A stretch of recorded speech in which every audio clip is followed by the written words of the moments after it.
ಕಲ್ಮಾಶಪಾದನ ಕಥೆ. ಶ್ರೀರಾಮನ ಆದೇಶದಂತೆ ಶತ್ರುಘ್ನನು ರಾವಣಾಸುರನ ಸಂಹಾರಕ್ಕಾಗಿ ಪ್ರಯಾಣ ಮಾಡ್ತಾ ವಾಲ್ಮೀಕಿ ಮಹರ್ಷಿಗಳ ಆಶ್ರಮಕ್ಕೆ ಬರ್ತಾನೆ.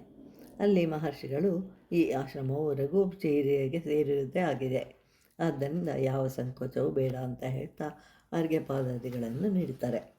ಸ್ವಲ್ಪ ಸಮಯ ಆಶ್ರಮದಲ್ಲಿ ಸಂಚರಿಸಿದ ಬಳಿಕ ಪ್ರಾಚೀನ ಕಾಲ ಯೋಪಾದಿ ಯಜ್ಞೋಪಕರಣಗಳ ವೈಭವವನ್ನು ಗಮನಿಸಿ ಯಾವ ರಾಜನು ಇಲ್ಲಿ ಯಜ್ಞ ಮಾಡಿದನು ಅಂತ ಕೇಳ್ತಾರೆ. ವಾಲ್ಮೀಕಿ ಮಹರ್ಷಿಗಳು, ಹಿಂದೆ ಸುದಾಸನೆಂಬ ರಾಜ ಇರ್ತಾನೆ. ಅವನಿಗೆ ವೀರಸಹ ಅಥವಾ ಮಿತ್ರಸಹ ಎನ್ನುವಂತಹ ಒಬ್ಬ ಮಗನಿರ್ತಾನೆ. ಅವನು ಧಾರ್ಮಿಕನೂ ಪರಾಕ್ರಮಿಯೂ ಆಗಿರ್ತಾನೆ. ಒಮ್ಮೆ ಸುದಾಸ ಬೇಟೆಯಾಡಲು ಕಾಡಿಗೆ ಹೋಗ್ತಾನೆ. ಅಲ್ಲಿ ಅರಣ್ಯದ ಸುತ್ತಲೂ ಓಡಾಡುತ್ತಿದ್ದ ಇಬ್ಬರು ರಾಕ್ಷಸರನ್ನು ನೋಡ್ತಾನೆ. ಅವರಿಬ್ಬರೂ ಸಹ ಭಯಂಕರವಾದ ಹುಲಿಗಳ ರೂಪವನ್ನು ಧರಿಸಿ ಸಾವಿರಾರು ಮೃಗಗಳನ್ನು ಕೊಂದು ತಿನ್ನುತ್ತಿದ್ದರೂ ಅವರಿಗಿನ್ನೂ ತೃಪ್ತಿಯಾಗಿರಲಿಲ್ಲ.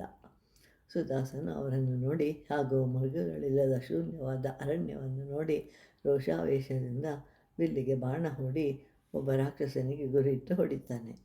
ಇದರಿಂದ ಉಳಿದ ಮತ್ತೊಬ್ಬ ರಾಕ್ಷಸನು ಅತ್ಯಂತ ಸಂತಾಪದಿಂದ ಇದಕ್ಕೆ ತಕ್ಕ ಪ್ರತೀಕಾರವನ್ನು ಮಾಡ್ತೇನೆ ಅಂತ ಹೇಳ್ತಾ ಅಂತರ್ಧಾನನಾಗ್ತಾನೆ. ಬಹಳ ವರ್ಷಗಳು ಕಳೆದವು. ಕಾಲಕ್ರಮದಲ್ಲಿ ಮಿತ್ರಸಹನು ಅಯೋಧ್ಯೆಗೆ ಅಧಿಪತಿ ಆಗ್ತಾನೆ. ಅವನು ಈ ಆಶ್ರಮದ ಬಳಿಯಲ್ಲಿಯೇ ಅಶ್ವಮೇಧ ಎಂಬ ಮಹಾಯಜ್ಞವನ್ನು ಪ್ರಾರಂಭಿಸ್ತಾನೆ. ಅದು ಅನೇಕ ವರ್ಷಗಳವರೆಗೂ ನಡೆಯುತ್ತೆ.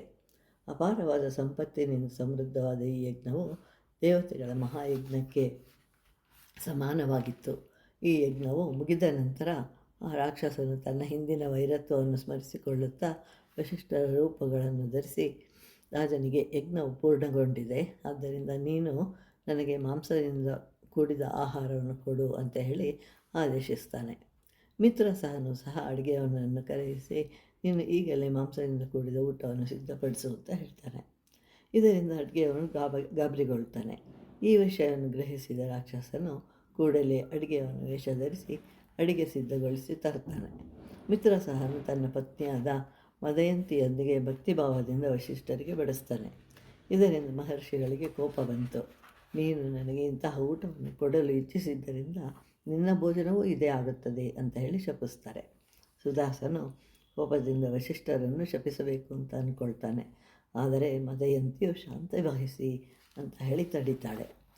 ತೇಜಸ್ಸಿನಿಂದಲೂ ಬಲದಿಂದಲೂ ಕೂಡಿದ್ದ ಆ ಕ್ರೋಧಮಯವಾದ ನೀರನ್ನು ಕೆಳಗೆ ಚೆಲ್ಲುತ್ತಾ ತನ್ನ ಕಾಲುಗಳನ್ನು ತೊಳ್ಕೊಳ್ತಾನೆ. ಇದರಿಂದ ಅವನ ಕಾಲುಗಳು ಕೊಳಕಾದವು.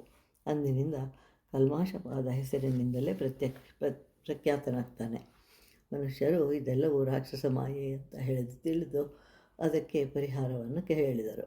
ಈ ಶಾಪವು 12 ವರ್ಷಗಳಿಗೆ ಮಾತ್ರ ಇರುತ್ತದೆ, ಆನಂತರ ಪರಿಹಾರವಾಗುವುದು ಅಂತ ಹೇಳ್ತಾರೆ.